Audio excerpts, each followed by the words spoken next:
Muy buenas noches a todos. Son las 7 en punto y les damos la más cordial bienvenida a estas nuestras maravillosas pláticas de los lunes de inmigrantes. Así que en esta ocasión tenemos un invitado muy especial, señor Poplavsky. ¿Cómo está? Bienvenido. Buenas tardes. Pues, Gracias. Y bueno, obviamente nuestra gran moderadora, presentadora, Mónica Uniquel, que está también aquí con nosotros. Y antes de darle el micrófono, nada más le recuerdo al público presente, tanto en nuestra plataforma de Zoom como en Facebook, que esta plática quedará grabada en Facebook y en YouTube de la Keile o en Facebook de la Sinagoga Histórica Justo Sierra. Asimismo, les recuerdo a todos que dentro de la plataforma de Zoom podrán hacer las preguntas y comentarios que quieran en el lugar en donde dice preguntas y respuestas. Y en Facebook, por supuesto que pueden hacer sus preguntas y nosotros al final de la plática las leeremos para que ellos nos las contesten. Muchísimas gracias por estar aquí con nosotros. Mónica, hola, ¿cómo estás? Bienvenida. Ya te extrañábamos Hola. muchísimo. Yo también siento que pasó muchísimo tiempo desde la última. Por diferentes razones, pues se fue alargando este momento, así es que estoy muy emocionada ya de regresar, aunque por ahora las entrevistas van a ser cada 15 días. De cualquier manera, pues ya va a tener un seguimiento y pues estoy realmente muy contenta hoy de regresar con una entrevista con pues una persona que me ha encantado platicar con él y conocer su historia y la de su padre. Sobre todo, hay algunos temas aquí que van a brincar que son muy interesantes. En todas las entrevistas tenemos en cada una algún otro tema que es el que sale y aquí vamos a tener varias cosas. Entonces, como siempre, y claro, dándole la bienvenida a Jaime Poplavsky, de veras es un placer y es un honor. igualmente. Quisiera, como siempre, empezar con la pantalla, con las imágenes, pero adelante, por favor, Jaime.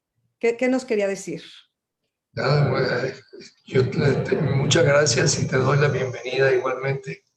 Y estoy a tus órdenes. Gracias. Pues voy a poner las fotos porque a partir de las imágenes es que nosotros vamos hilando estas historias y yo creo que esto es, pues es parte de la riqueza de estas entrevistas. Algunas de las imágenes nos las provee la familia, en otros casos no. Por ejemplo, estas son fotos que yo encontré en internet donde Sujovola, el shtetl, de donde llegaron los. Entonces, para abrir esta conversación, me gustaría que nos dijeras un poquito de tu origen, de dónde venían tus padres y tus abuelos, qué sabes tú de la vida que tenían en este lugar. Bueno, mis padres vinieron de Sujawola en Polonia, que es un pueblito cerca de Białystok. Y llegaron en el año de 1926. Mi padre decidió venir a México y tomó un barco que lo llevó al puerto de Veracruz. Pero antes de eso, quisiera yo detenerme porque vamos a llegar a la migración. Pero antes de eso, ¿sabemos algo de cómo era la vida de ellos allá en Sujowola? Sí, mi padre era bombero en Sujabole y su madre era una persona que todo el mundo la consultaba por su calidad de mujer que tenía. Ok. Era una persona muy religiosa ella, ¿verdad? Y sobre todo muy religiosa. Ahorita tenemos una foto de ella un poquito más adelante. Esta foto la encontré ahí entre tus cosas. Me parece una foto fantástica. Creo que uno de ellos es un tío, ¿no? Sí, uno de ellos, el del sombrero negro. Este es un tío, o sea, hermano de mamá o de papá. Tío de hermano de mi abuelo. Hermano de tu abuelo. Bueno, esta foto es muy, pues es muy interesante. Sabemos que Sujovole era un típico pueblito con un mercado, con una iglesia, con una sinagoga y con varios Beit Medrash o casas de estudio como esta. Y está entre Grodno y Bialystok. Y cuentan que de 3,000 habitantes que tenía este lugar, 2,000 eran judíos. O sea, era un lugar que sufrió muchísimo con el Holocausto, por lo mismo, ¿no? Y los judíos eran comerciantes, autoempleados en oficios, por ejemplo, zapateros, carpinteros, sastres, y viajaban durante la semana para llevar a cabo sus negocios a las ciudades o a los pueblos cercanos y regresaban para Shabbat. Es algo que yo pude encontrar. Y hay un libro que yo quisiera que veamos la portada, porque buscando información de Sujobole, encontré la portada de este libro que me pareció fascinante porque lo hicieron le llaman los Sujobolans de México. O sea, juntaron lo que había escrito un tal Simha Lazar, que era de allá, para que no se perdiera la memoria de este pueblo, y lo hicieron en México. No sé si conocías este material o que existe este libro. En la portada tiene una sinagoga de allá. Yo tengo una copia. Una copia de esto. Sí, me Este, encantaría verlo. Y lo hicieron, o sea, aquí tiene el año de 1942 y bueno, habla del Jurban, o sea, de toda la tragedia que pasó ahí. Pero bueno, ustedes, sus papás llegaron antes de eso, aunque mucha familia entiendo que se perdió.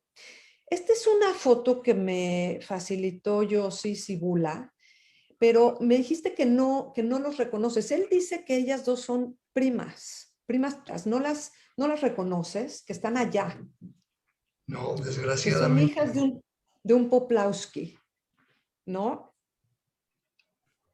Dice que ellas son primas de Jaime, hijas de un señor Poplawski que estuvieron en Auschwitz y que fueron testigos que a la abuelita de Yossi la llevaron a una cámara de gas.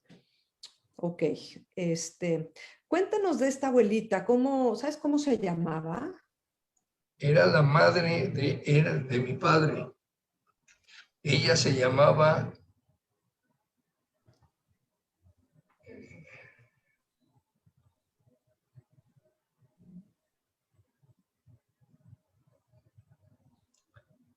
Rebeca. Ok.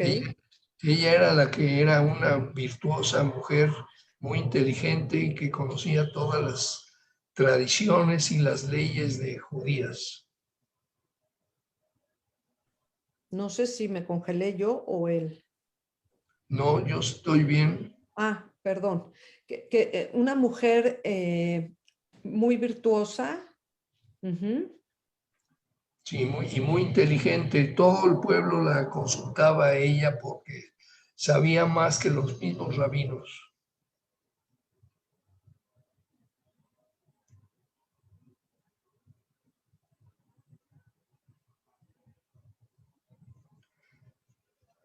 Una, un hermano de ella fue el papá del abuelito de Yossi. Está congelada. Sí, no sé por qué, pero ya me escuchan bien, ¿verdad? Sí, Ok. Bueno, esta otra foto que también me dijiste que no la conocías y que yo sí me dijo que son familiares de ahí del pueblo. Yo dije, bueno, aunque no la reconozcas, creo que es una foto tan extraordinaria que creo que vale la pena compartirla con el público. Si ustedes ven, aquí hay una vaca y aquí hay otra vaca, y aquí lo que dice es Kibbutz Shaharia o algo así, Plugá, no sé qué, Sujobol. O sea, al parecer había ciertas prácticas de la gente sionista que aunque no estuvieran en un kibutz en Israel, se preparaban en sus lugares de origen. En México también hubo algunos como ejercicios de Akshara en ranchos, en Guanajuato y en otras partes de México. Y bueno, esta foto es ahí en el pueblo y es una maravilla y le agradezco muchísimo a Yossi Cibula, que por aquí nos está viendo, haber compartido este tesoro de fotografía donde pues él dice que debe haber familia Poplawski, pero bueno, si no se reconocen, no importa, yo nada más la comparto. Bueno, este documento yo le pedí a Ronnie Weiser, que está en el consulado de Lituania en México, que tiene amigos que pueden hacer traducciones del polaco para ver qué decía aquí. Y me pareció una joya, así, bueno, el documento es precioso y lo tiene Jaime. Y lo que dice, y lo comparto con todos ustedes, dice el gobierno del Departamento de Bomberos Voluntarios en Sujobola, 12 de septiembre de 1926, es un certificado. El gobierno del Departamento de Bomberos Voluntarios de Sujobola certifica que el tambor Ela Poplawski sirvió en la Brigada de Fuego desde su inicio, el 22 de mayo de 1922 hasta hoy, y con su servicio inmaculado contribuyó a su desarrollo.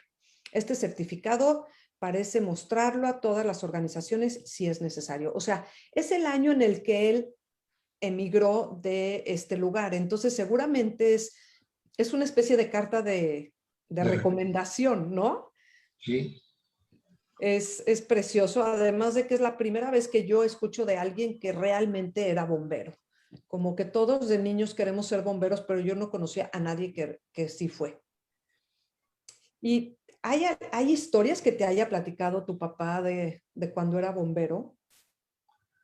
Pues sobre todo en el campo, era cuando había demasiado viento y había poco, porque era tan poca gente que no tenían mucho trabajo.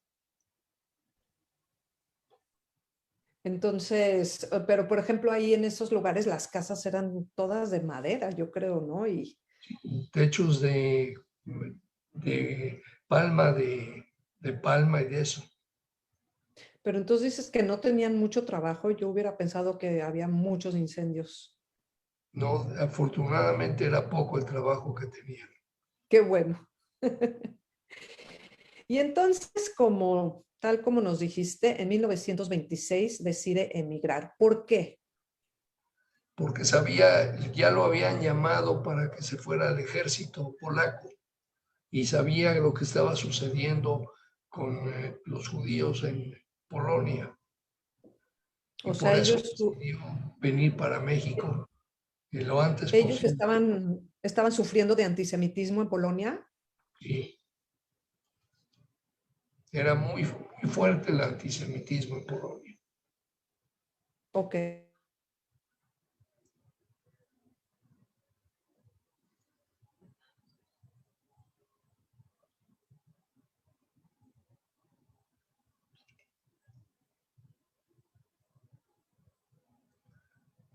Se congeló nuevamente. Creo que ahorita sí se congeló. Sí, está Estás congelada. congelada. Sí, es que te congelas de repente, Moni.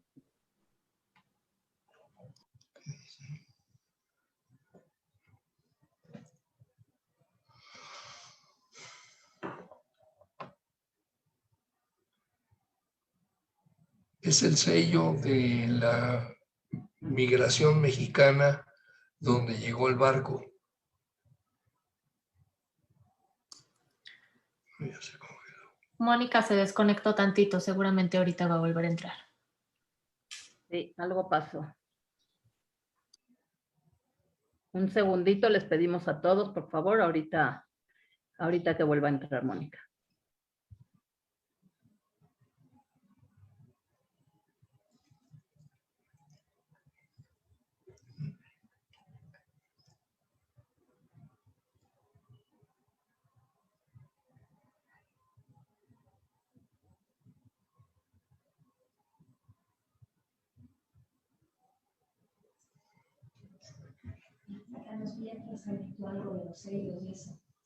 No.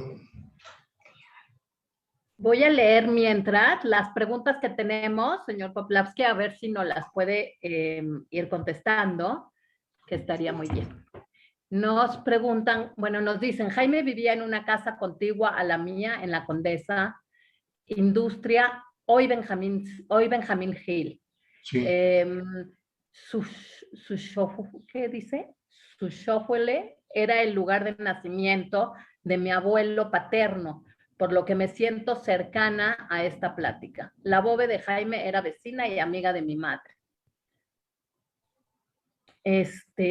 Ahora nos dice Cintli Montessori, el segundo de izquierda a derecha es papá de Yossi, mi tío Samuel. Esas son las preguntas. A ver, un segundito. ¿Cómo decidió venir a México? ¿Conocía personas en México? Nos pregunta Gabriela. No conocía a nadie. Pensó que México era un lugar ideal para poder llegar a iniciar otra vida. Ah, ok. Ya está Mónica aquí. Perdón. No, ya estás mejor ahí. No sé por qué me sacó de donde estaba yo y tuve que meter una clave, en fin, perdón. Ok, leímos unas preguntas mientras que ya había, Mónica. ¿Ok? Ok. Perfecto, seguimos. Gracias. Seguimos. Bueno, estos son acercamientos del pasaporte que me encantan, donde muestran pues el sello, el año, el México. Y en este sello vemos que dice Saint-Nazaire. Era un puerto francés por el que muchos inmigrantes llegaron a México. Entonces, por eso quise compartir esta imagen de un barco en el puerto de Saint-Nazaire, del que llegaron muchos inmigrantes a México. Y pues otros sellos, ¿no? Aquí está su nombre, de dónde era, la fecha, Saint-Nazaire, y llega, bueno, con su pasaporte, Ela, que aquí le llamaban Elías. Y entonces cuéntanos, porque aquí hay un tema que surge que lo hace diferente a la gran mayoría. Ya se volvió a congelar. Esta foto es de algún lugar del puerto de Veracruz. Es de la ciudad de Veracruz, del año en el que él llega, no es una foto. No te Creo entiendo. que tienes un problema con el Él a internet. Veracruz. Es que se te corta de repente, Mónica. Ahorita me... Te oímos cortada y estás congelada en la imagen.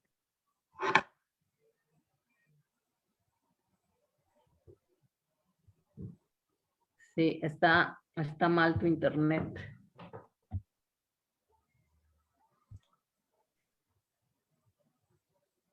Mientras voy a leer unas preguntas que hay aquí. Sonia Arakelian nos dice, qué gusto verlo y escucharlo, señor Poplavsky. Gracias por compartir la historia de su familia tan querida.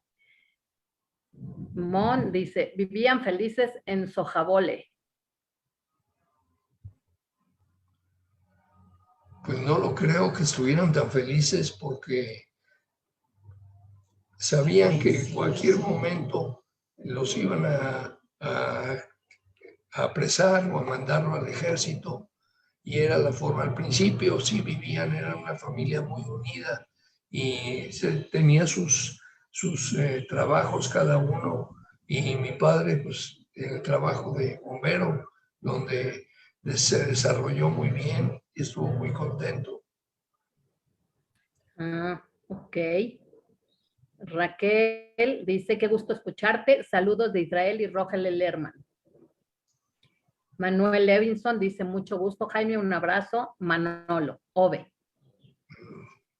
Adriana Balmori dice, Avenida Independencia y al fondo del lado derecha la iglesia de la Asunción. Me imagino que es una de las fotos. La foto que estaba anterior. Exacto, exacto. Y acá, gracias por compartir la historia de su familia, qué gusto verlo y escucharlo. Sonia Arakelian, ya. Eduardo Cohen le manda muchos saludos. Hola, Jaimito.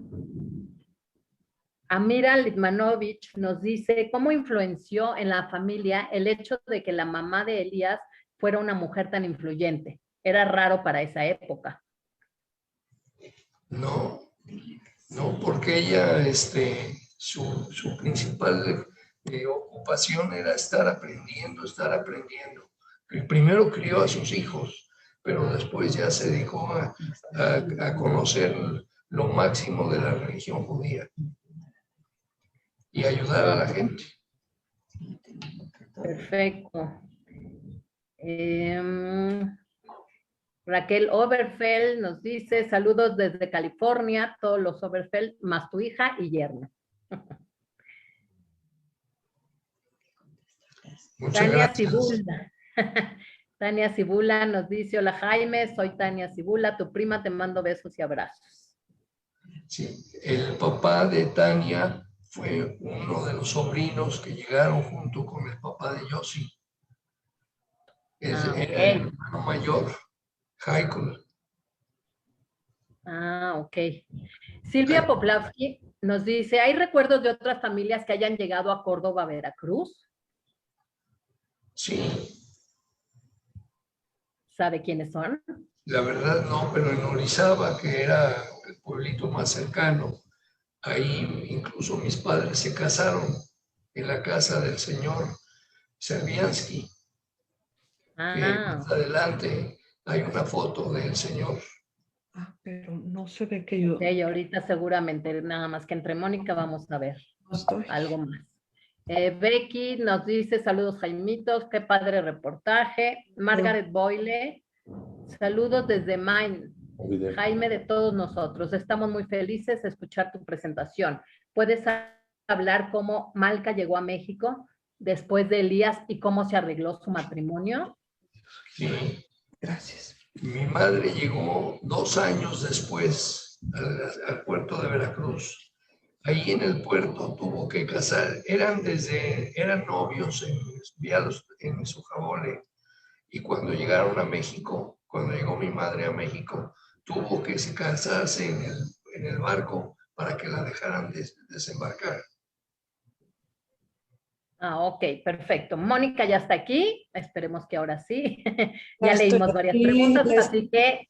Les pido una disculpa. Espero que esto no vuelva a fallar. ¡Qué barbaridad! Bueno. ¿Me escuchan? Sí. Ok. Bueno, entonces no sé si ya lo dijeron ahorita mientras yo estaba ausente, pero me llamó la atención que me contaste que el primer trabajo de tu papá cuando llegó a Veracruz fue... hacía una especie de hot cakes en el Panteón para Día de Muertos, ¿no? Sí, tenía una parrilla y hacía hot cakes que los vendía por la cantidad de gente que iba al Panteón el Día de Muertos. Ok. ¿Y hay algo que él haya platicado de su vida en Veracruz? Sí, cómo no. Él andaba de ambulante en todo el tiempo que estuvo solo en Veracruz. A la llegada de mi madre, entonces ya se cambiaron a Córdoba. Y en Córdoba él salía de vendedor a las montañas, a los pueblitos cercanos. Hay una foto donde está con su overol, cómo salía, iba a caballo. Por aquí está esa foto. ¿Esta o esta? No, la primera. Ajá. Bueno, esta foto a mí me dio tanta emoción porque es una foto que está en el libro de imágenes de un encuentro y que la he enseñado cantidad de veces, muchísimas veces, para hablar de los vendedores ambulantes, de los inmigrantes que llegaron a México, que no tenían nada y que pues en un 90% se dedicaron a este oficio, que era cargarse el cuerpo de mercancía. A veces tenían utilizado todas las partes del cuerpo para ir mostrando la mercancía con 3 palabras en español porque no sabían más, diciendo, gritando la mercancía aquí y allá, tocando puertas. A veces les cerraban la puerta en la nariz, a veces les abrían la puerta y los dejaban pasar. Y en este caso, pues esta foto es muy linda, es muy llamativa, es muy única. No sabemos quién se la tomó ni con qué intención, pero el caso es que es una foto que nos habla mucho de lo que eran estos primeros tiempos en los que pues no tenían mucho. Hubo muchos inmigrantes que tenían una profesión, que habían ido a la universidad, pero que no podían ejercerla por el idioma, por el dinero, por la cuestión legal, y a esto se dedicaban todos. Entonces, esta foto que tantas veces he utilizado, incluso en las visitas guiadas que hago hace muchos años, la tengo en mi carpeta, pero no sabía que el señor se apellidaba Poplawski, que era el papá del señor Jaime. Entonces a mí me dio mucha emoción verla y poderle poner el nombre y el apellido. Y nos preguntábamos el otro día que qué es esto. Pues estos son moños, son moñitos. Entonces, bueno, pues son cosas que la gente usaba. Y aquí está la otra que está padrísima. Se la tomaron afuera de un anuncio de una botica, ¿no? Donde venden todas estas cosas. Pero vámonos un poquito para atrás, porque antes de eso fue la llegada de ella, de Malca. Bueno, aquí ya vimos el documento del bombero y tenemos aquí que ella viene a alcanzar a tu papá. Aquí está su certificado médico, como podemos ver acá, de la vacuna, ¿no? Por aquí está que dice vaccine, ¿sí? Y que va a México y era en la Compañía General Transatlántica. Y aquí vemos pues un esquema muy lindo de esta compañía que siempre paraba en Cuba y que a veces llegaba a Estados Unidos o se quedaba en México. Pero quiero ver si antes tenemos algo sí, de esto. Aquí está, aquí está. Bueno, esta foto, porque me dijiste que tu papá fue el que hizo que sus sobrinos de apellido Cibula pudieran llegar a México, ¿correcto? Este es Y los dos hermanos, o sea, la, que es el papá de, de Tania Cibola. ok, y es del gobierno del estado de Veracruz, es su Es licencia de manejar. de manejo. ¿Y cómo fue que él pudo traerlos de allá de Polonia? Gracias a las amistades que hizo en la Ciudad de México con el licenciado Román Lugo, que fue subsecretario de Relaciones Exteriores. Como era el papá de los notarios y de gente de Córdoba que eran sumamente influyentes en el gobierno. Ok, y probablemente también por los masones, ¿no? Que ahorita vamos a llegar a ese tema, que ahí se creaban lazos importantes con gente influyente. No te comenté algo cuando está en la foto de mi padre con el overol blanco. Él iba a los pueblos a vender a caballo. Sí, sí, no, es algo que nos remonta a tiempos en los que se hacían cosas que hoy yo creo que serían inimaginables, por lo menos en los inmigrantes actuales. Y por eso me parece súper, súper interesante. Ahora, hemos oído muchas veces que pues las mujeres no podían desembarcar si venían solas. Había como un temor dentro del gobierno mexicano que pudieran dedicarse a la prostitución o que pudieran andar por malos pasos o que tuvieran que ser dependientes. Entonces, las mujeres tenían que venir a México casadas. Cuando los inmigrantes mandaban traer a sus novias, lo que tenían que hacer era casarse con ellas en Veracruz. Entonces, de esto hemos oído mucho, pero aquí tenemos un tesoro de documento porque aquí está la prueba contundente de cómo se hacía esto. Este es el documento que está en manos del señor Jaime y aquí hay un acercamiento a esta parte que dice: en respuesta al atento escrito de usted fechado el 29 del mes que hoy termina, pues hoy también termina un mes, por medio del cual solicita permiso para traer a la República a su novia, la señorita Malka Drijansky, de 22 años de edad, quien actualmente se encuentra radicada en Sujovola, Polonia. Le manifiesto que si la citada señorita cumple con los requisitos que exige la ley y al arribar al puerto de Veracruz contrae matrimonio con ella, no tendrá dificultades para ser admitida en el país. Esto es una maravilla, verdaderamente, que bueno, qué bueno que lo mantienen, qué bueno que lo conservan. Entonces, ¿qué más nos podrías platicar de esta historia? O sea, ella se quedó 2 años allá esperándolo y bueno, ¿cómo fue esta traída? Mira, mi madre llegó el 8 de diciembre de 1928 y una vez que ya estuvo en Veracruz, decidieron que se iban a Córdoba por razones que le habían platicado que era una ciudad más importante y no había tanto movimiento como en Veracruz. Ahí alquilaron un cuarto en el Hotel Ceballos, en Córdoba, Veracruz. Y ahí mismo puso un negocio, una mueblería en el Hotel Ceballos. Mi madre estuvo trabajando ahí en la mueblería mientras mi padre salía a los ranchos a vender. Esta es una foto del hotel, la que pasaste. Ujú. Sí, aquí hay una foto del Hotel Ceballos y aquí hay otra, que además es algo muy interesante porque aquí se firmaron los tratados de Córdoba, que muchos hemos oído el nombre, pero no sabemos qué son. Y son los tratados con los que prácticamente se firmó la independencia de México. Se firmaron en 1821 adentro del Hotel Ceballos y ahí vivían ellos, los Poplawski, cuando llegaron a México. Hicieron otro tipo de tratados.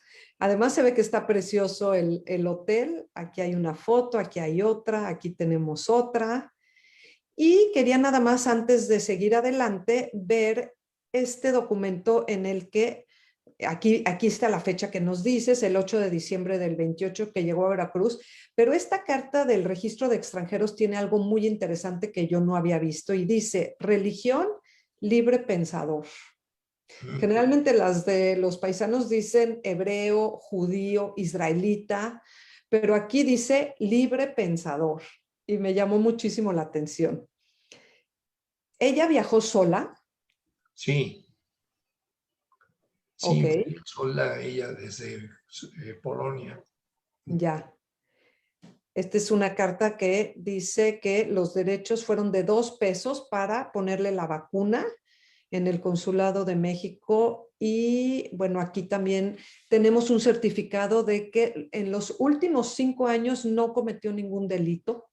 No sé si estas cartas hoy en día incluyen más de 5 años, supongo que sí, pero es interesante este documento de no antecedentes penales. Todo esto que tuvo ella que sacar allá en Polonia, que a veces era pues toda una aventura ir a la ciudad y conseguir los documentos. Muchos no habían salido de sus pueblos antes.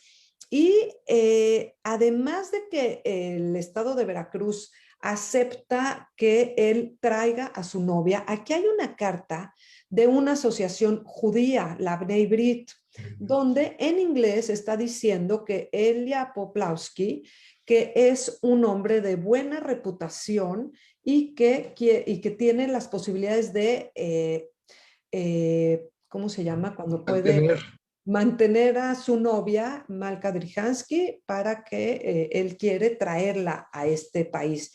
Y la Bnei Brit, por medio de Weinberger y de Gamse, que eran unos filántropos que apoyaban a los judíos cuando llegaban a Veracruz y que también tenían un departamento por donde está la Alameda Central, para apoyar a los recién llegados que no tenían dónde dormir, que no tenían que comer, que no tenían trabajo. La Bnei Brit les ayudaba. Y por lo visto, Elías Drihansky se acercó a ellos para tener otro apoyo más para poder traer a Malka. Y finalmente la trae y nos vamos a ir más adelante. Yo no me puedo imaginar la emoción de estar ahí en Veracruz esperando que llegue el barco que la traía a ella. No me puedo imaginar lo que fueron esos momentos de espera por parte de uno y de otra. Ese abrazo, ese encuentro, yo creo que ha de haber sido algo indescriptible. Claro que sí. Aquí hay otra vista del Hotel Ceballos. A veces lo escriben con Z y a veces con C y con S, que además está en el mero centro de Córdoba. Y bueno, él se dedica a la venta en abonos. Y puse estas monedas de oro porque me platicaste qué es lo que hacía él con lo que iba ganando. Sí, lo que iba, como le pagaban en los pueblitos, le pagaban con monedas de oro. Esas se las daba a mi madre para que las guardara y para que los ayudara en cualquier momento que tuvieran algún problema. Pero era la forma del comercio en esa época por ahí en Córdoba, en el estado de Veracruz. Sí, con monedas que pesaban un demonial. ¿Sabemos algo de esta foto, que es una foto de estudio muy linda? Sí, es mi padre con el señor Serviansky. Él vivía en Orizaba y mis padres se casaron en su casa por la religión. ¿Quién los habrá casado? ¿Vino algún rabino de la Ciudad de México? Pues mira, no creo que haya venido ningún rabino, si no se requiere. Con que hubiera un minyan ya era suficiente. Pero ahí fue la boda. No, además pensando en el año, se habrán casado en 1928, cuando ella llegó, 29, pues todavía no era que la comunidad estuviera tan establecida y con tanta gente y tantas instituciones. Entonces, seguramente fue algo muy casero, con poca cuestión institucional. Ahí asistieron a la boda unos primos de mi madre, Isaac y Samuel Drijansky, que estuvieron viviendo un tiempo en Orizaba. Sí. ¿Y qué más te contaron de los judíos, tanto en Veracruz como en Córdoba? Había muchos judíos, se juntaban con ellos, celebraban las festividades. No, había muy pocos judíos en Córdoba. En Veracruz quizás eran mucho más, pero en Córdoba eran pocos. Y cuando nació mi hermano, el mayor, que en paz descanse, y mi madre se lo dejaba a unos vecinos que lo cuidaran porque pues ella tenía que trabajar.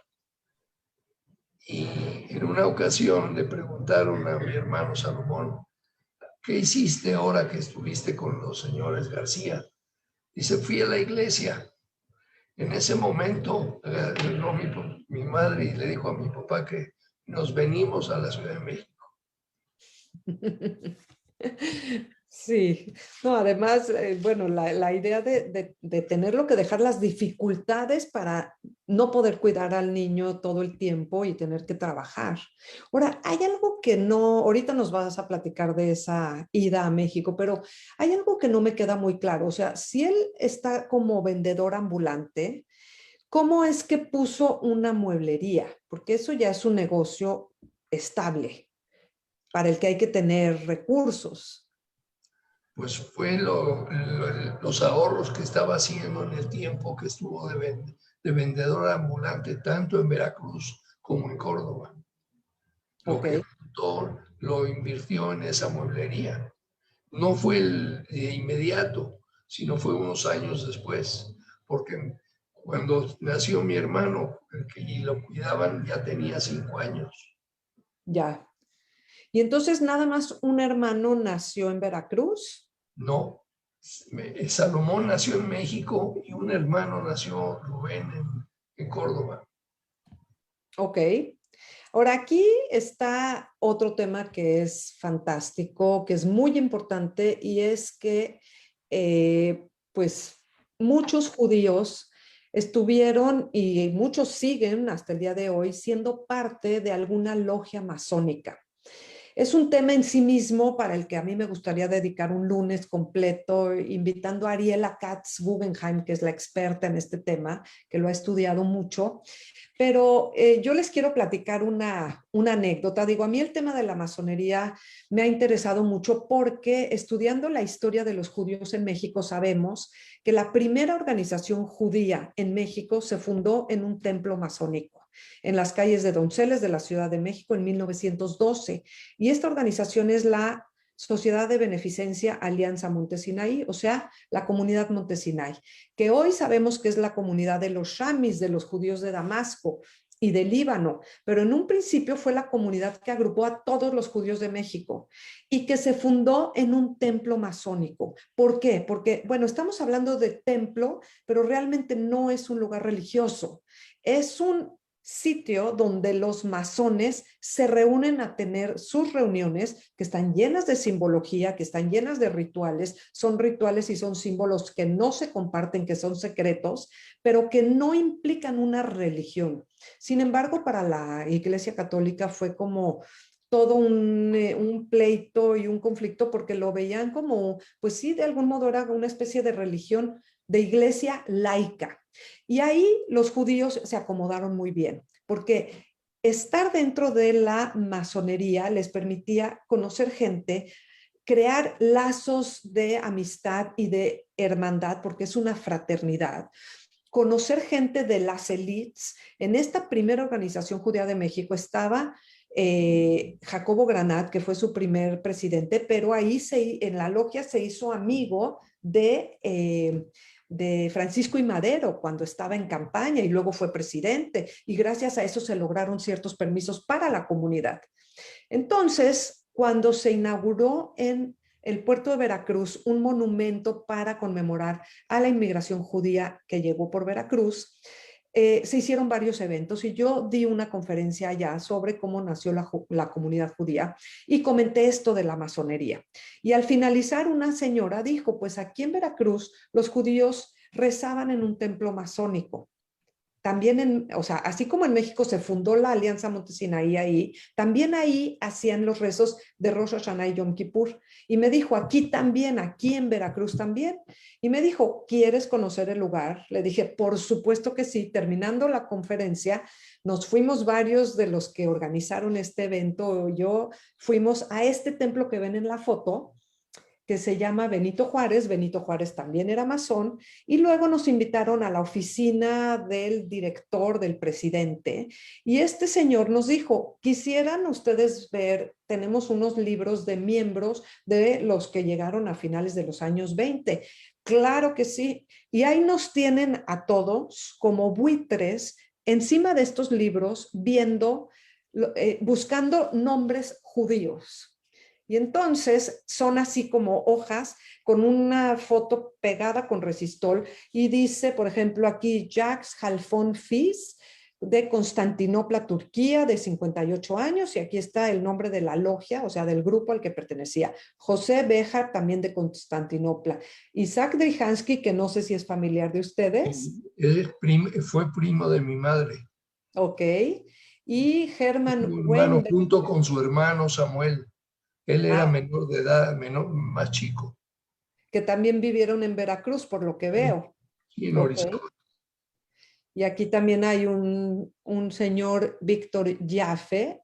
Y aquí tenemos, bueno, este nada más fue como bromita, porque la verdad es que nos dio risa su nombre. Lo bueno es que no llegó a Estados Unidos, porque ahí sí lo hubieran bulleado.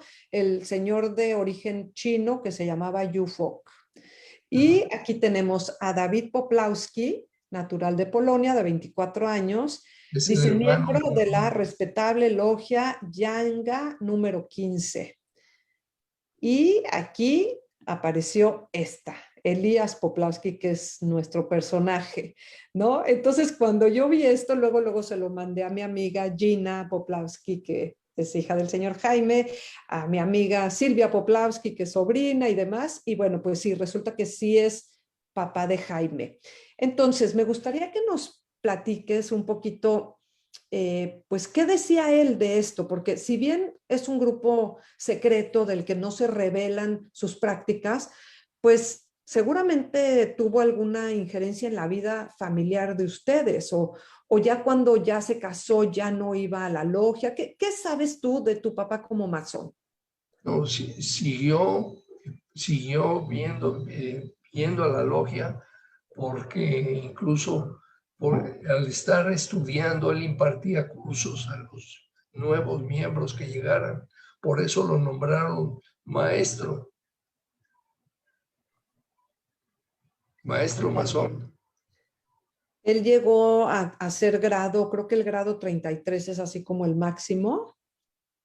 Es que tienen varios grados, pero lo más importante es maestro masón, porque Aquí lo impartía vemos. cursos para los nuevos elementos. Ya. Y Incluso bueno, lo mencionan en los libros sobre la masonería, que dice que maestro masón es quizás más importante que del grado 33. qué fabuloso. Y bueno, él, no sé si él hizo ahí amistades importantes que perduraran en el tiempo. Sí, desde luego que sí. Sobre todo en Córdoba con la familia Román, que hizo mucha amistad. Ambos uno fue subsecretario de Gobernación y dos hermanos fueron notarios aquí ya en la Ciudad de México. Ya. Sí, en la masonería yo le llamo el Facebook de la época, porque te daba la oportunidad de crear redes sociales de niveles muy diversos y esto a los inmigrantes les ayudaba a sentirse más adaptados al país. Algunos ya venían siendo masones en sus países de origen y otros se hicieron masones en México. Entonces, esto les permitía pertenecer, ¿no? A algún grupo humano en el que pudieran compartir ideas, ideales, tiempo, pues en un país en el que todavía se sentían muy ajenos, en el que no conocían bien las normas, las costumbres. Todo esto les ayudó, les daba una cierta pertenencia. Y es muy interesante que si ustedes van a la primera sinagoga de México, que se llama Monte Sinai, parece un templo masónico, tiene elementos simbólicos de la masonería y también en el panteón. Entonces, bueno, este es como un segundo tema que es muy interesante de esta biografía. Ahora, este tema que nos dijiste de que pues decidieron venirse a la Ciudad de México porque yo creo que se sintieron vulnerables ante pues estas ideas que pudieran entrar a través de, pues, de ir a la iglesia y demás, y la Ciudad de México tenía una mayor contención comunitaria, ¿no? Ella, cuando decidieron venirse a la Ciudad de México, porque la persona que cuidaban a mi hermano, que eran magníficas personas, muy amables, pero nunca les dijeron que eran judíos. Les dijeron que eran rusos o alemanes, pero nunca que eran judíos. Ya, ya. Y entonces cuando llegan a México, me dijiste que llegan a la calle de Uruguay donde vivían muchos paisanos. Exacto. La familia, tu amiga, ¿cómo se llama? Bendesky. No, Shidloff, no, Shidloff, soltero, de soltera, ¿cómo se llama? Susi. Mientras se acuerdan, a mí me parece que era en una vecindad que antiguamente, en 1880, se veía así, pero esta entrada todavía la tiene. Lo que ya cambió fue esto, ya es más alto, pero es una vecindad en la que vivieron los Gittler y que ya entrevistamos al señor Samuel Gittler y hablamos mucho de esta vecindad. Pero por las características y por la gente que me dijiste, yo creo que era aquí. Y después de Uruguay, ¿qué hicieron?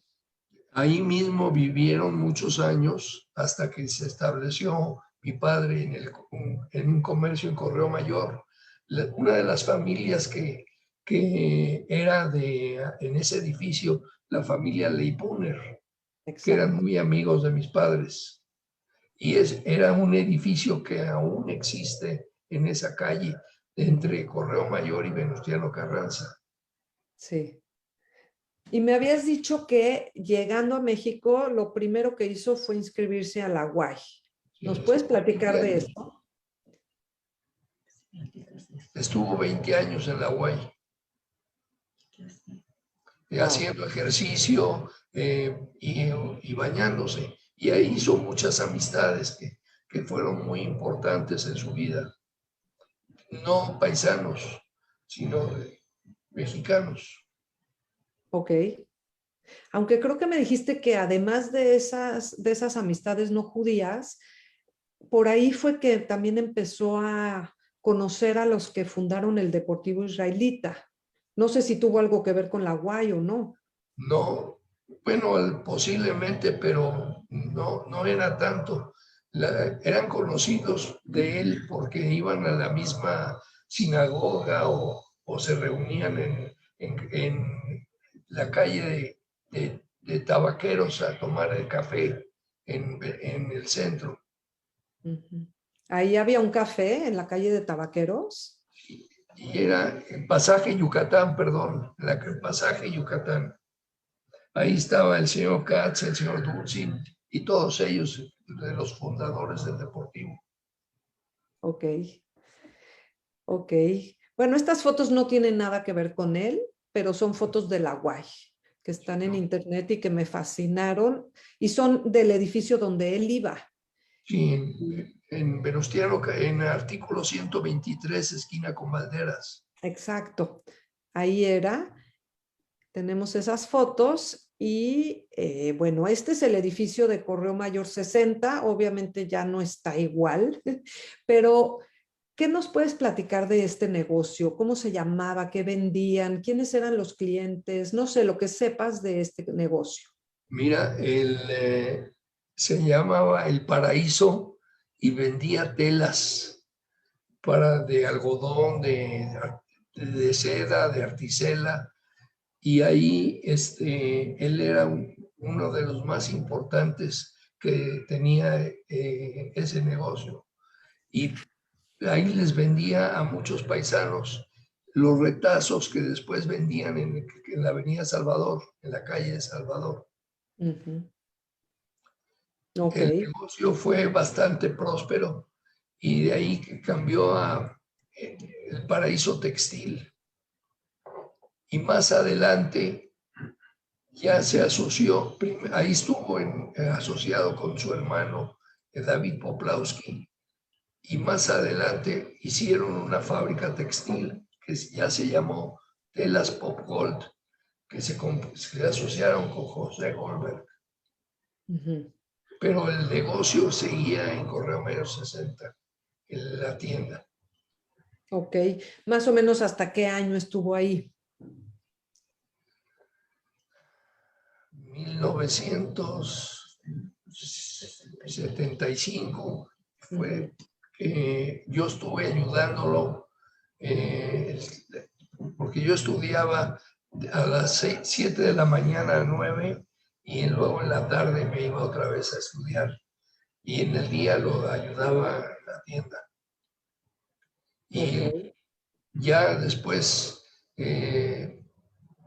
pues ya andaba un poco mal mi padre y decidió separarse del negocio y para ir, pues, se supone que para tomarse una vida más ligera.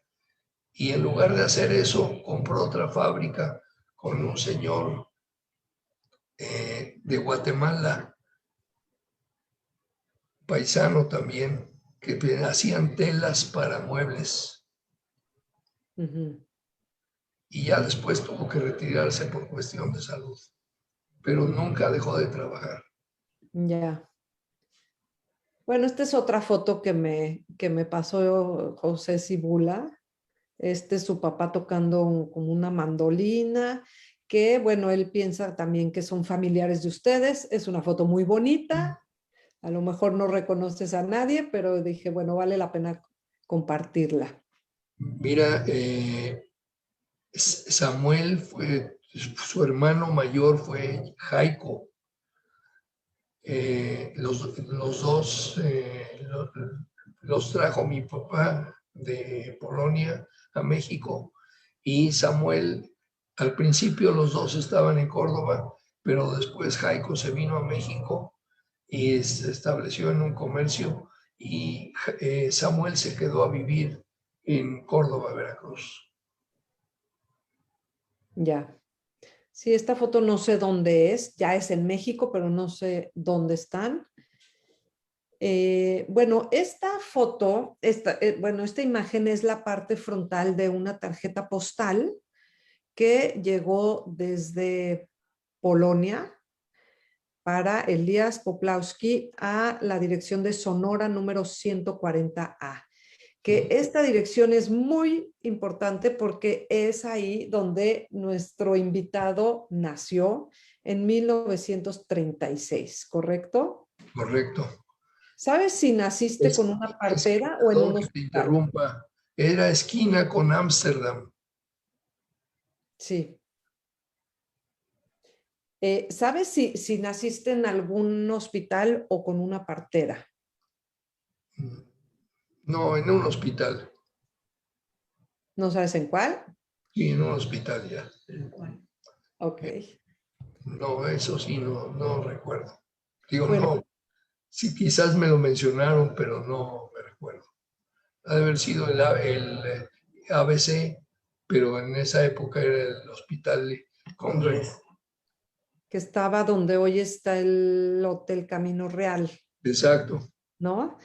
Sí. Ahora, antes de empezar a hablar ya pues de tu vida, la parte de atrás de esta postal es esto que parecen jeroglíficos y que le agradezco muchísimo a Haya Torenberg porque la tradujo y es una carta muy dramática. Dice, el año es 1941 en la guerra. Sojobole, queridos hermanos Eli y David, comparto con ustedes una muy triste noticia. Perdimos a nuestra frume mamá. Perdimos a un brillante. En 12 días se acabó. Para salvarla trajimos a los mejores médicos. Hicimos todo lo posible por salvarla. La atendimos inmediatamente en cuanto se enfermó, pero Dios se la llevó y no atendió nuestras oraciones. Es posible que el viernes por la mañana se puso más grave y el domingo por la mañana falleció. Su santa alma llegó a su última morada. Espero que ella siga pidiendo por nosotros, que no sepamos más de enfermedades, que nuestra sangre se limpie para que nosotros también podamos sobrevivir nuestros años, pero más saludables. Todos vinieron a bendecirla y a todos los bendijo. Los besó con tranquilidad como si fuera a irse a una boda. No les puedo describir el COVID que recibió. Muchos Kaddish Soger, pero como era Hanukkah, no se podía. Tienen que recordar su aniversario luctuoso, su Yortzeit, el día de la cuarta vela. Todavía tenemos que preguntarle al Rebe qué hacer nosotros los que quedamos. Vuestra hermana, algo así como Shoge, no sé qué hermana tenía tu papá, cuál era su nombre. Eran 9 hermanos. Y en esta no se entiende bien el nombre, algo así como Shoge. Pero pues bueno, esta fue. Era la mamá de Samuel y Jaiko, posiblemente, no lo sé. Ya, ok. Y entonces yo creo que se está refiriendo a esa Bobe que vimos su foto antes, que era muy religiosa. Exacto. Me imagino que es cuando ella Por muere. eso es el COVID que le dieron cuando murió, o antes de morir. Sí. Bueno, y ahora sí ya tenemos a los niños que fueron naciendo después de ese matrimonio que se consumó en Veracruz. Aquí está, tú eres el más chiquito, ¿verdad? Sí. El más chiquito. Salomón y Rubén, en paz descanse los dos. Ajá. Ok. Bueno, esta no sé en dónde es, si en Veracruz, En Acapulco. el mar de Acapulco, pero es una foto increíble. Bueno, platícanos un poco de tu infancia. ¿Cómo fue? ¿Cómo fue tu infancia? ¿Dónde fuiste a la escuela? ¿Qué hacías en las tardes? No sé, lo que quieras de tu infancia. Mira, desde que nos cambiamos a la Avenida Industria, pues ya tenía yo cierta edad. Mis hermanos, Salomón, primero lo inscribieron en el Colegio Israelita de México, pero tuvo algún tipo de problema y al sacarlo, cerca de la calle de Sonora estaba el colegio Gordon College, que era en la mañana español y en la tarde inglés. Y el edificio primero en las calles de Mazatlán y posteriormente en Baja California, que creo que cambió ya de nombre. Pero ahí éramos 50% judíos y la otra 50% mexicanos. ¿Había mujeres? En el colegio Gordon, sí. Sí, había mujeres. Ok. O sea que me imagino que nunca tuvieron problemas por ser judíos si eran tantos los que había ahí. No, para nada. Pero este fue el primer edificio. Ya cuando yo ya entré en Baja California, en el edificio mucho más grande, tuve la cantidad increíble de compañeros de la comunidad. Por algo que a mí me parece impresionante es que en 1936 tus papás ya estuvieran viviendo en la colonia Condesa, porque realmente son años en los que la gran mayoría vivían en el centro y cambiarse a Condesa pues empezaron a finales de los 40, en los 50 y sobre todo en los 60. Entonces, a mí ese dato sí me parece muy impresionante que ya en el 36 estuvieras viviendo en esa colonia. En Sonora. En Sonora. ¿Cómo recuerdas las calles de la Condesa o de... ¿Ahí es Condesa o es Hipódromo? Ahí es Condesa. Condesa. ¿Cómo recuerdas las calles de la Condesa cuando eras chiquito? No, una preciosidad. Teníamos enfrente el Parque España, pero íbamos un poco más al Parque México, que estaba más cerca de la casa. Y fue de veras una juventud una niñez muy importante, porque andábamos en la calle siempre, no teníamos problemas. El alquiler de bicicletas, que todavía existe, el comercio de alquiler de bicicletas y otras cosas, que el Cafeteca, el reloj del Parque México, el Kikos, etcétera. Pero yo ya vivía en esa época en Ometusco, que era a unas 10 cuadras del Colegio Gordon. Para no tomar el camión de la escuela, comprábamos el abono de unos 50 del tranvía. Costaba unos 50 a la semana el abono. Y enfrente a la escuela estaba el Cine Primavera, que era el lugar de las pintas. ¿Qué era ahí? No, ese es un mercado, pero no está por ahí. El de Medellín a lo mejor. Sí, no, perdón, me adelanté con la foto, pero nos estabas contando que se iban de pinta ¿a dónde? Al cine Primavera, que estaba frente a la escuela. Ah, no, esta es una foto del mercado de Medellín en 1931. La puse porque me contaste que ibas con tu mamá al mercado. ¿Qué compraban ahí? La fruta, y sobre todo ahí estaba el Shoihed, porque compraba los pollos vivos y ahí el Shoihed se los arreglaba. ¿No te daba miedo?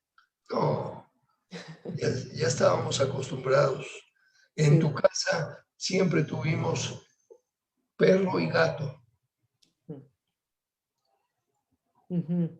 Y hablando de lo kosher, ¿ustedes eran una familia religiosa?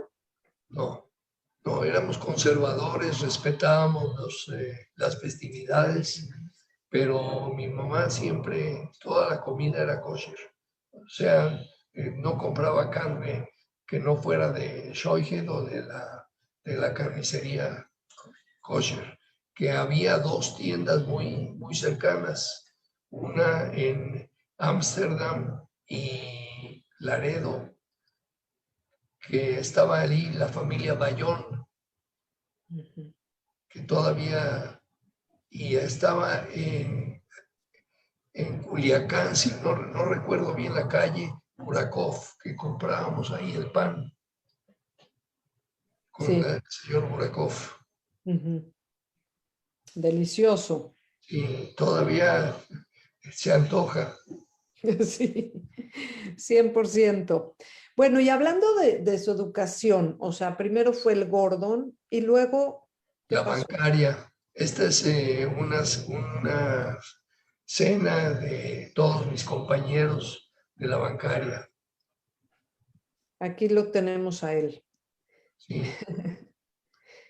Esta foto está enmarcada en este cartoncito con las firmas. Se vieron en el Club Bugambilia. No sé si fue la graduación o qué fue cuando se tomaron esa foto. No, esta no. Hay una anterior que sí hubo graduación también en el colegio, del colegio Gordon, en el Club Bugambilia. Ahí hasta bailamos vals con los compañeros y compañeras, incluso del colegio Gordon. Cada año, el Día de las Madres, íbamos a la XCW en la calle de Córdoba a cantar las mañanitas. El director del colegio, el señor Molina, era una persona muy importante dentro del gremio de las escuelas privadas. Incluso en Bellas Artes tuvimos una obra que pusimos para el Día de las Madres o alguna ocasión. Qué increíble. Qué increíble. Y el paso por la escuela bancaria, ¿esto era la prepa o era ya como la universidad? Como la universidad, ahí estudié contador público y auditor. Incluso todavía me sigo viendo con algunos de los compañeros. ¿En serio? Sí. Hay uno que está a la derecha de mí, que es... No, el otro, el siguiente. ¿Este? De la izquierda, ese. Ajá. No, el otro. ¿Este? Ese es de La Piedad, Michoacán. Y cada rato nos hablamos por teléfono y estamos en contacto. Y con otros también los sigo viendo. Qué bien. Qué bien. Y quería yo preguntar, o sea, si la educación fue en una institución no judía, ¿no te llevaban, por ejemplo, a alguna organización juvenil o alguna cosa en las tardes que tuviera que ver con el judaísmo? Y los sábados yo estuve en el Bnei Akiva y que teníamos el lugar de reunión en el Shul de Yucatán, que había el Shul de arriba y el Shul de abajo, porque creo que tuvieron un pleito, pero ahí tenían las oficinas del Bnei Akiva. También hice muy buenos compañeros. El Bnei Akiva, para los que no sepan, es una organización juvenil tipo los Scouts, pero con una orientación religiosa, pero mixta, o sea, de niños con niñas y religiosa sionista. Eso es el Bnei Akiva, que aquí en México fue de algún modo fundado por el rabino Rafalín, que era el rabino que estaba en la sinagoga de Justo Sierra. ¿Qué es esta? Esta es la sinagoga de Justo Sierra. Esta es otra foto que me compartió Yossi. Dice que aquí hay familia Poplawski, no sé si la reconozcas, pero de cualquier manera es una foto preciosa que vale la pena compartir. Aquí está el señor Schiele, que era el que hacía las comidas, ahí los banquetes abajo, y pues puede servir para que nos comentes cómo recuerdas el día de tu bar mitzvah, que fue en este mismo lugar, en esta sinagoga. Muy bonita. De veras era increíble. En esa misma sinagoga se casó mi hermano Salomón, en paz descanse. Y bueno, era un lugar que íbamos con mucha frecuencia. Enfrente de mi casa vivía el rabino Avigdor, que fue uno de los que me casó junto con Rafalín y Goldberg. Los 3 rabinos me casaron en el Deportivo Israelita. Aquí está Rafalín, pero pronto lo vamos a volver a ver para ver de tu propia boda. Sí, no, eso es increíble que hayan ido los 3 grandes, bueno, los 3 rabinos ashkenazim que había en México, que los hayan casado los 3. Bueno, esto es cuando el Deportivo Israelita no existía bien a bien, sino que eran todavía terrenos en los que se iba a empezar a construir el Deportivo. ¿Nos puedes platicar cómo fue este inicio de tu papá, pues que fue de los iniciadores del Deportivo Israelita? Sí, mira, mi padre fue de la segunda camada de los fundadores del Deportivo. Él siempre quería que tuviéramos una institución donde pudiéramos hacer ejercicio, hacer juegos y practicar y reuniones con toda la gente que pudiéramos, judíos sobre todo. Aunque al principio, como era en la colonia del periodista, hubo muchos periodistas que fueron admitidos como socios en el Deportivo Israelita. Esta es una de las fotografías de alguna ceremonia especial, a lo mejor la colocación de alguna piedra o monumento. Ahí está mi padre atrás del señor Dulcin. Atrás del señor Dulcin está mi padre. Está, ay, ya se me perdió. Junto a Gravinsky. Por aquí, o sea, no. Ahí, a la derecha. Ahí, esa es. No. Está sonriendo. No, atrás del señor Dulcin. Ahí. Aquí. Ahí. Ajá. Todos estos iniciadores. En segunda fila. Sí. Ay. Sí, no, él no tiene lentes, entonces yo lo tenía muy identificado y ahorita no lo encuentro. Mira, ahí estaba. Baja la flecha. Ay, se me perdió. ¿Aquí? Más a la izquierda. Ahí él. Ok, ajá. Sí, o sea, fue segunda camada, pero estaba con los meros iniciadores, porque ellos son los que fundaron el Deportivo. Estaba el señor Gitlin, el señor Katz, el señor Dulcin, el señor Gravinsky, me parece, Dorotinsky. Bueno, esa es otra historia que amerita también otro lunes, pero me llama mucho la atención porque tenemos algunos documentos que me prestaste que son fantásticos, como esto. Cuéntanos de esto, por favor. Mira, llegó una notificación al Deportivo que el Estado de México lo iba a embargar por algún concepto que no cubrieron algún impuesto. Entonces, ¿qué hizo mi padre? Recurrió a la mayor parte de sus vecinos de Correo Mayor, que la mayoría eran judíos, y les pidió un donativo para el Deportivo Israelita. Todavía no existía nada de Deportivo.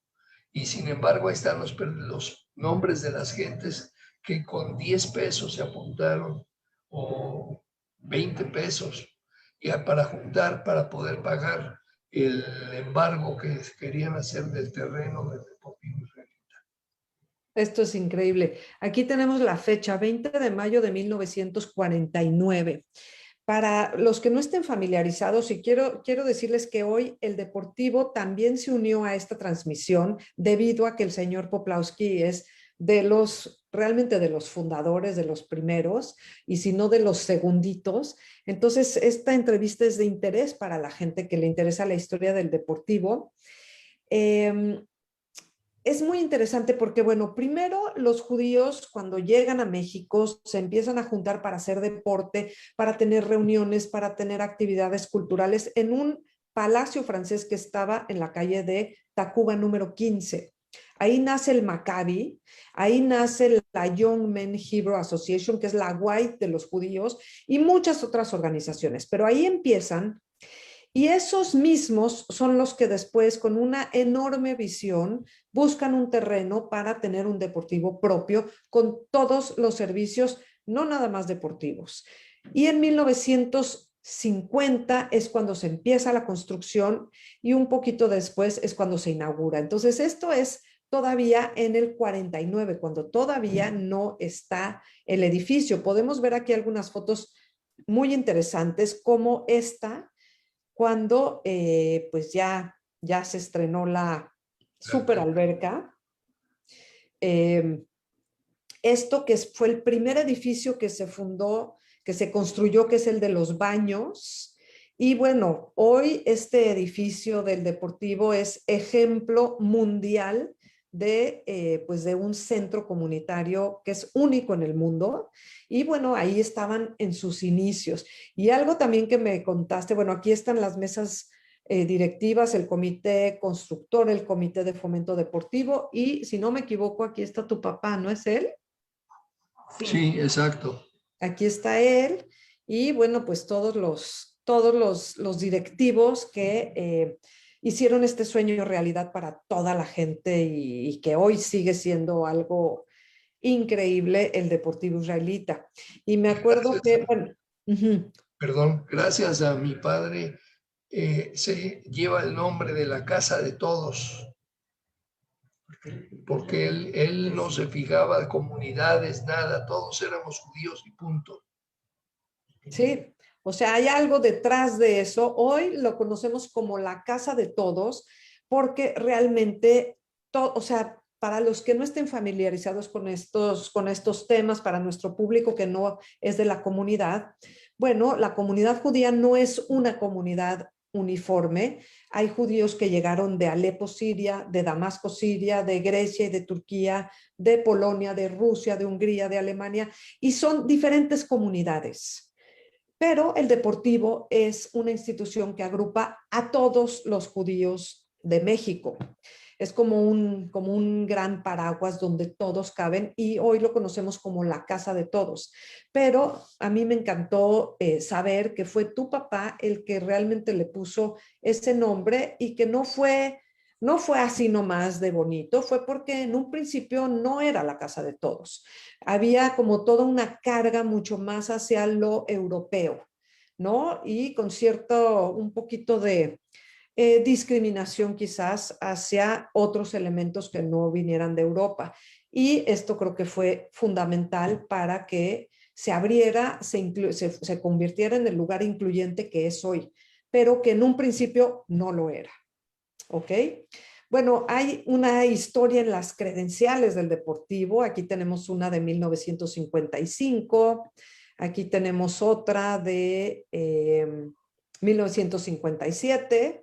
Todo esto es muy interesante. Es como la historia visual, ¿no? Del Deportivo. Aquí, estas son metálicas, donde, bueno, son socios honorarios, tanto Elías como Malca, por toda la labor que realizaron ahí. Aquí hay otra ya del 60-61. Y bueno, esto es muy interesante porque no sé si nos quieras platicar lo que son estos documentos.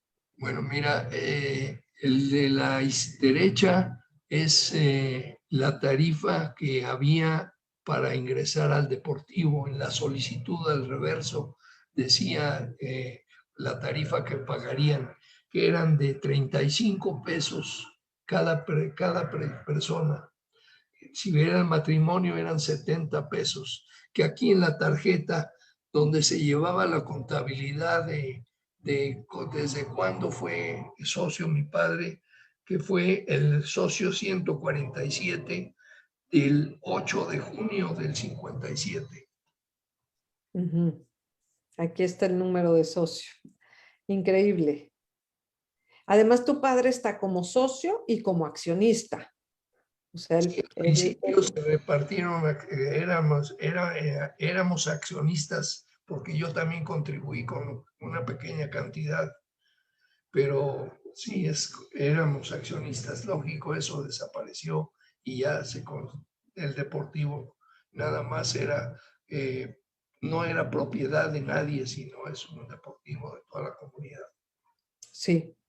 Y aquí vemos la cuota mensual, familiar, esposas e hijos solteros menos de 18 años, todos los servicios por 35 pesos.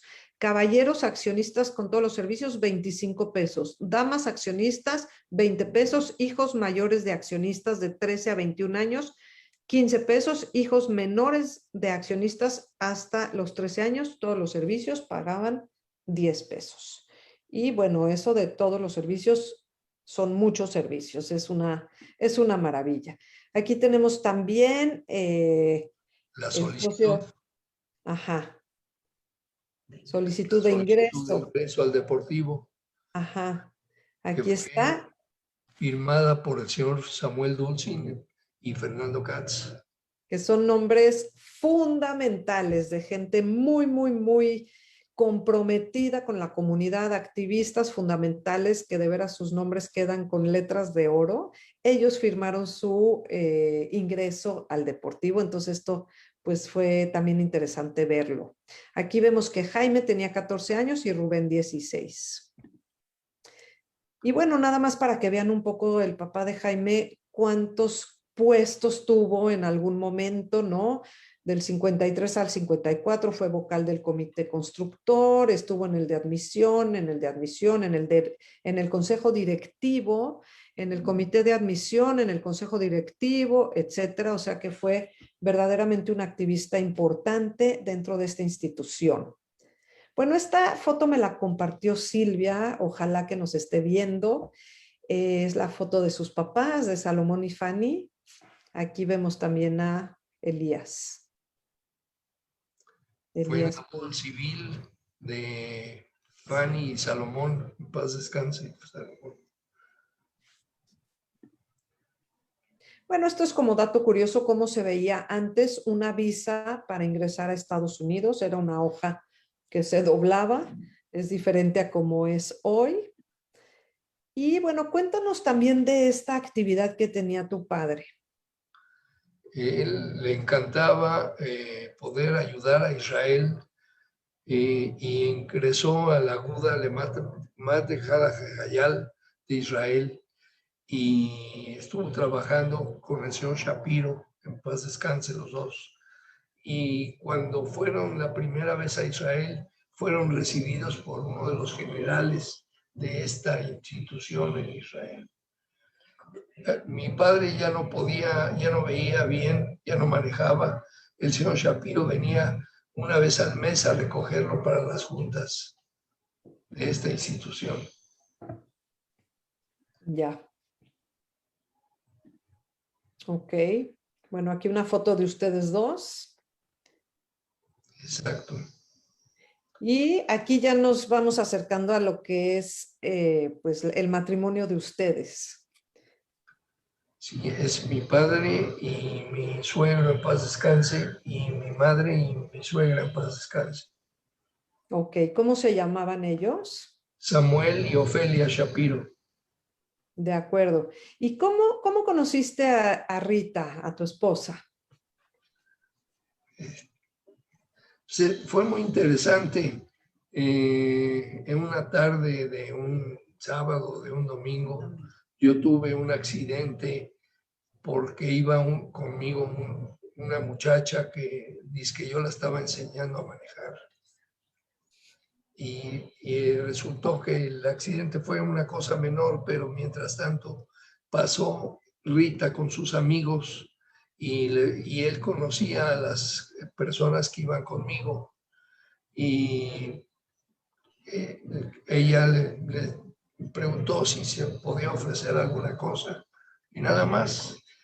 Y a los pocos días la llamé a Rita, yo no la conocía, y íbamos a salir. Y la primera ocasión que íbamos a salir, me llamó a avisarme que había muerto su abuelito y desgraciadamente, pues lógico, no íbamos a poder salir. Y yo seguí llamándola y hasta que pudimos salir ya en otra ocasión.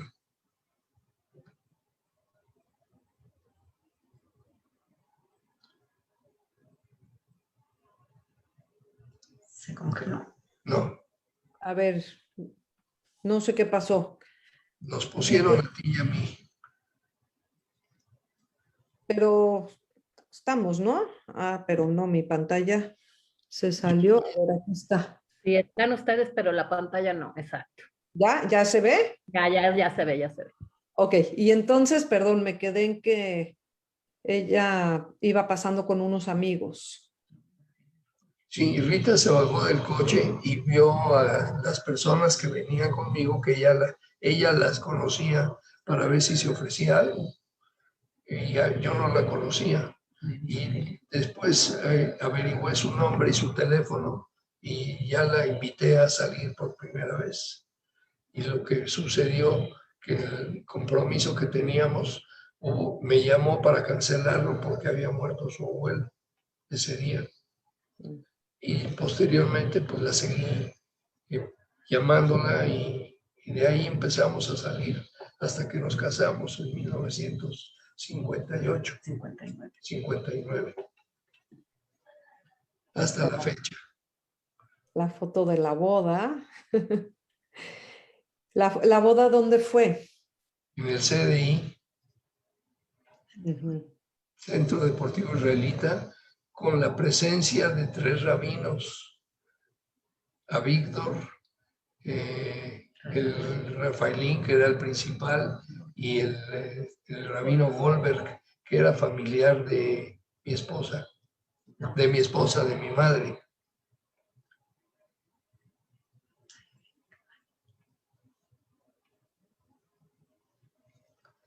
Su hijo del del rabino Goldberg se casó con una sobrina de mi mamá, con Mina Drihansky.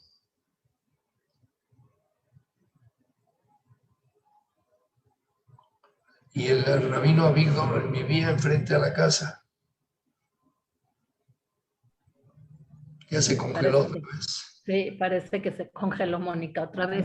Su internet no está muy bien, pero pues si quiere, podemos ir adelantando con algunas preguntas y se tuvo que volver a salir. A ver, vamos a ver. Luis nos dice saludos desde Lomas Turba. Ah. Eduardo Cohen, ¿gozaba tu papá de ciertos beneficios por ser bombero judío en esa época? No, no lo creo, digo, la verdad no lo sé, pero no creo que tuviera ningún beneficio más que un sueldo que le pagaban. Ah, ok. Voluntario. Nos dicen, Mon, nos pregunta si hablaban en polaco en tu casa. No, ni una palabra, nunca quiso ni siquiera decirme cómo se dice buenos días en polaco. Hablaba en yiddish y en ruso. Y en español, lógico. Claro. Silvia Poplawski nos dice, Zeide Elías tenía un secreto de haber pertenecido a la logia masónica. Sentía orgullo de ser masón, aunque era secreto, o te platicó algo acerca de ello. No, ya lo mencionamos aquí, que Sí. era maestro masón. El grado ese que es muy importante dentro de la masonería. Daniela Romano nos pregunta, ¿cómo mantuvieron la religión cuando llegaron a México? Visitando a sus amigos que tenían, que ya estaban en México. Y mi madre empezó pues, a tener amistades desde el edificio que vivieron en Uruguay. Vivían muchas familias judías. Ok. A ver. A ver, aquí está Mónica ya.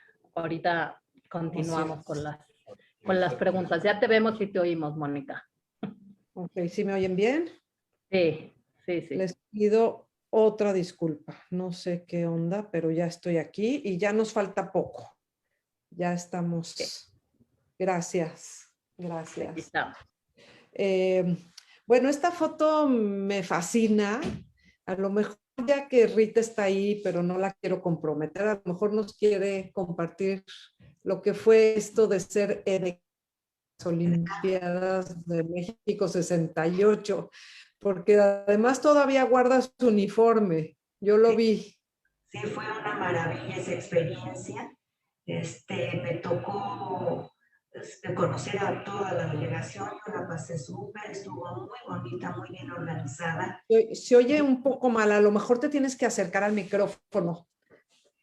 Y mi jefe me pidió una vez, porque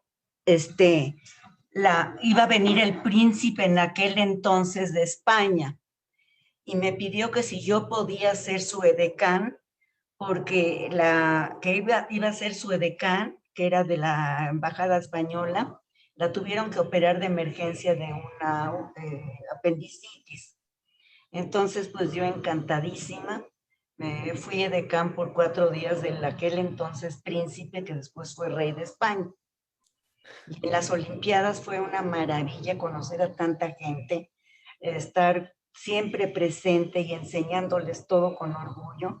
Fue un año de preparación donde nos juntábamos en el teatro, en el teatro donde está el Franz Mayer, ahí, y nos explicaban, nos daban conferencias, salíamos mucho para conocer México, a ver las esculturas para que pudiéramos nosotros a través de poderlas manifestar a quienes les teníamos que enseñar lo que era México. Qué padre, qué Sí, padre, qué gran experiencia. Gracias. Bueno. Y otro tema que salta aquí en esta historia tiene que ver con el origen de Betel, que es la congregación de judíos conservadores, una de las dos que hay en México, además de Bet Israel, y que pues es muy importante. Así como les dije que tenemos nuestras 4 comunidades por origen, también comunidades que como con el tipo de judaísmo que se lleva y el judaísmo conservador. Él empezó en esta casa que pertenecía al señor Kese. Hoy es la universidad, ¿cómo se llama? La que está en el Polanco. Entonces, ¿nos puedes platicar, Jaime, cómo fue verdad?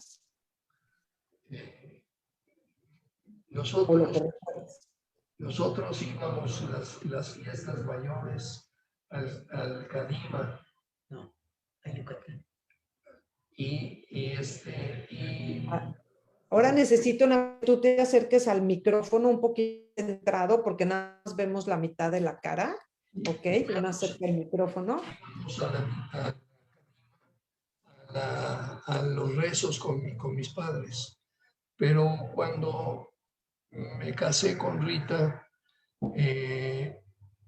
sus padres asistían a Yucatán, a los 2 shuls que había, pero nosotros no teníamos ningún interés en seguir con esas congregaciones o sinagogas.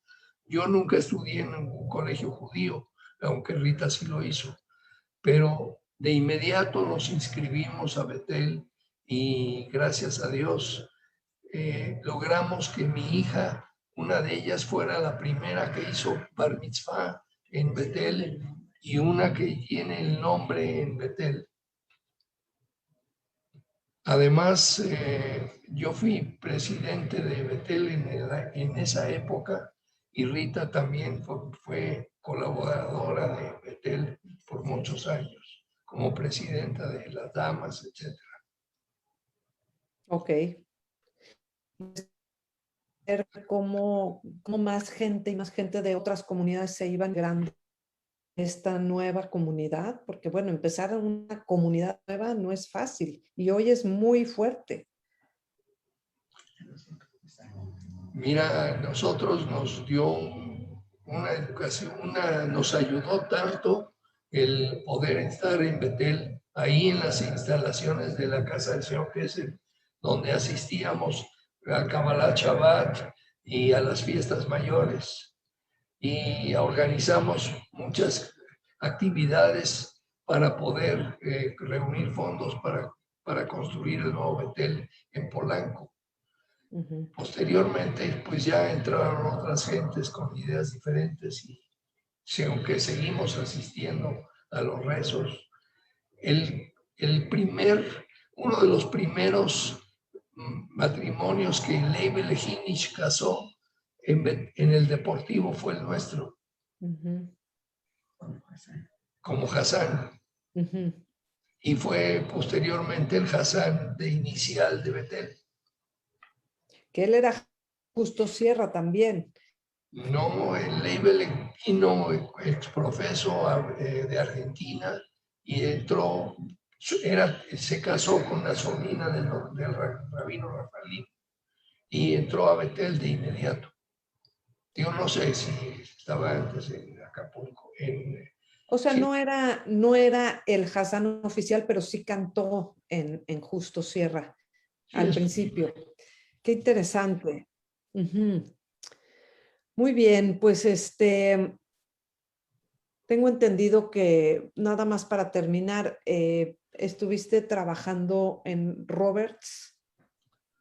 Sí, durante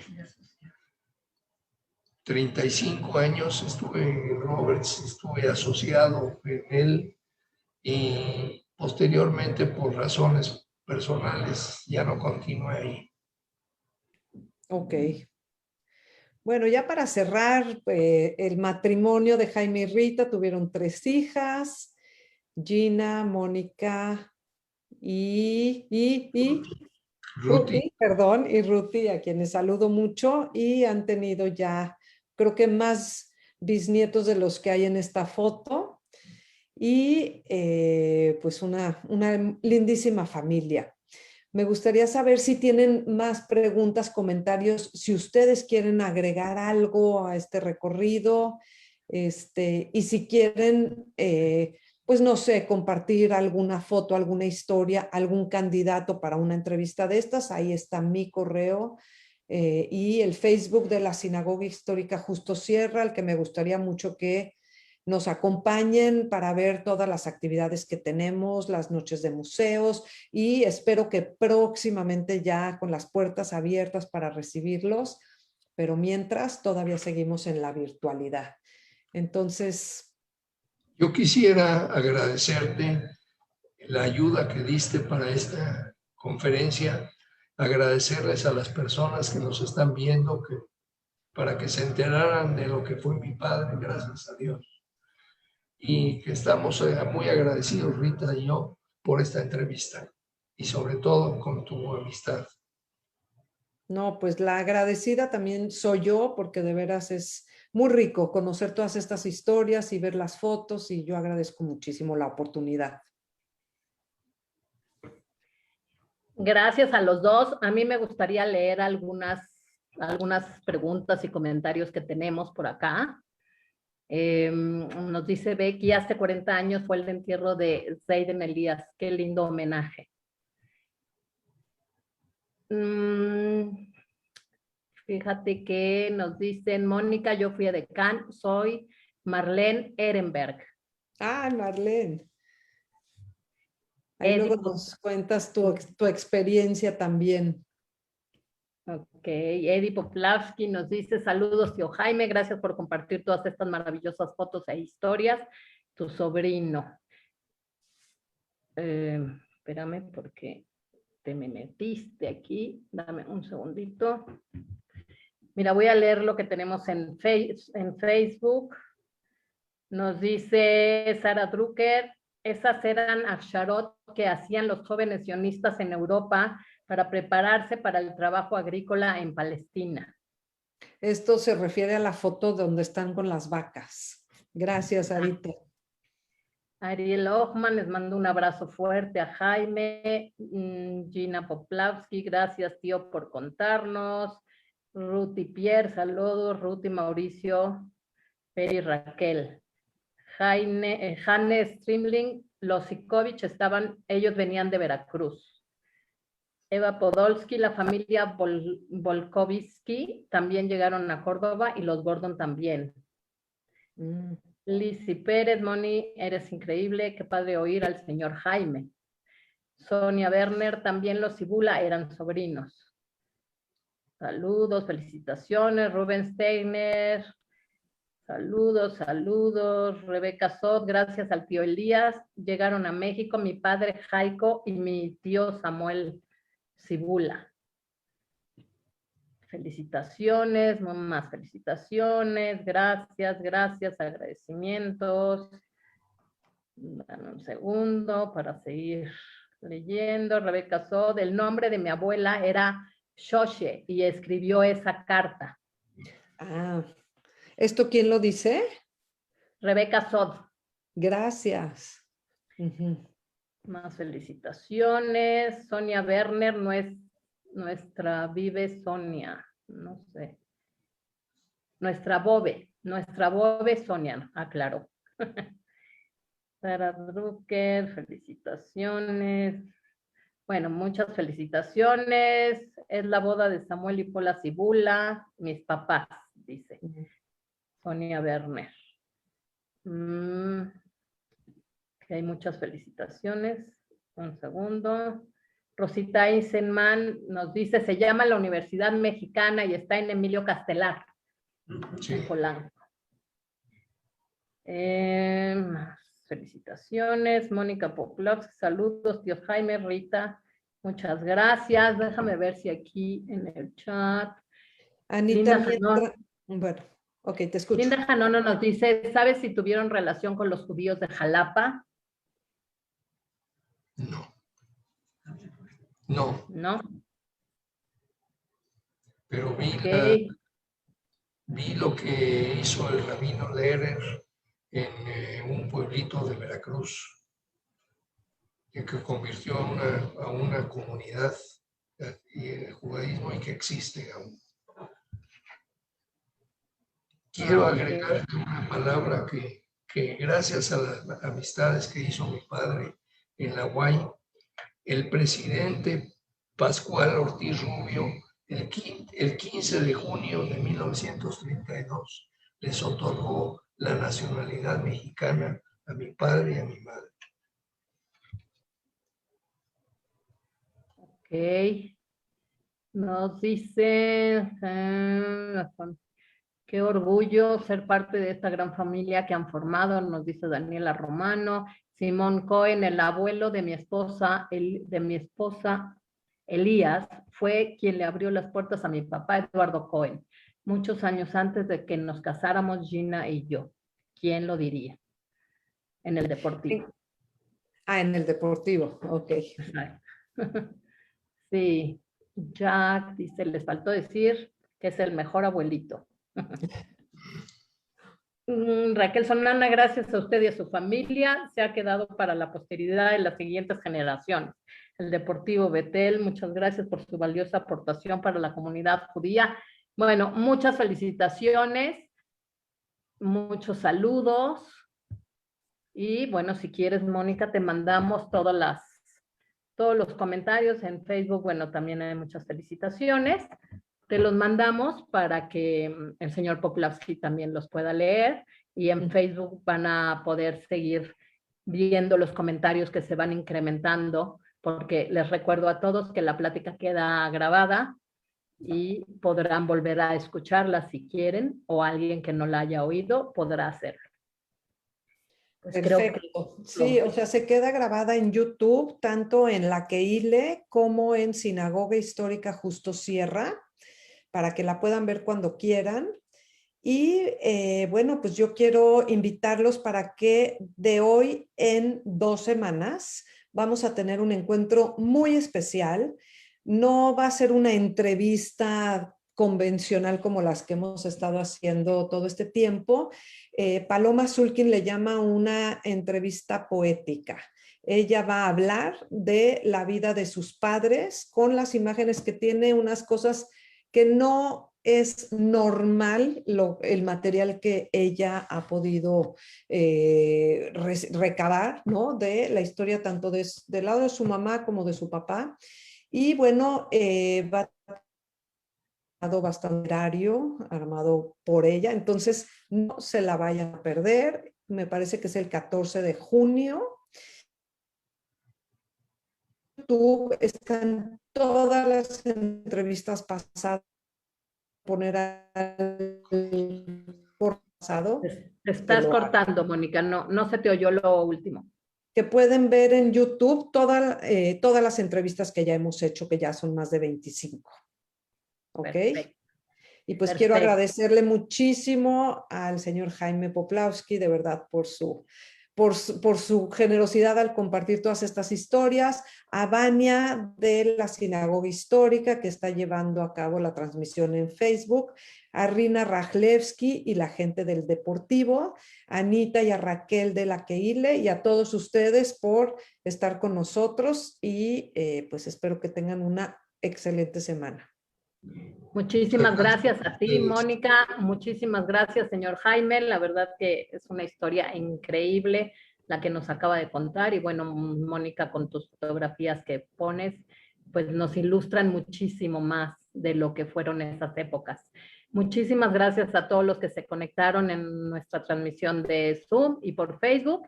Y primero Dios, pues nos vemos en 15 días para una historia nueva y maravillosa como todas las que se han dado. Y muchas gracias, Mónica, por todo lo que nos ayudaste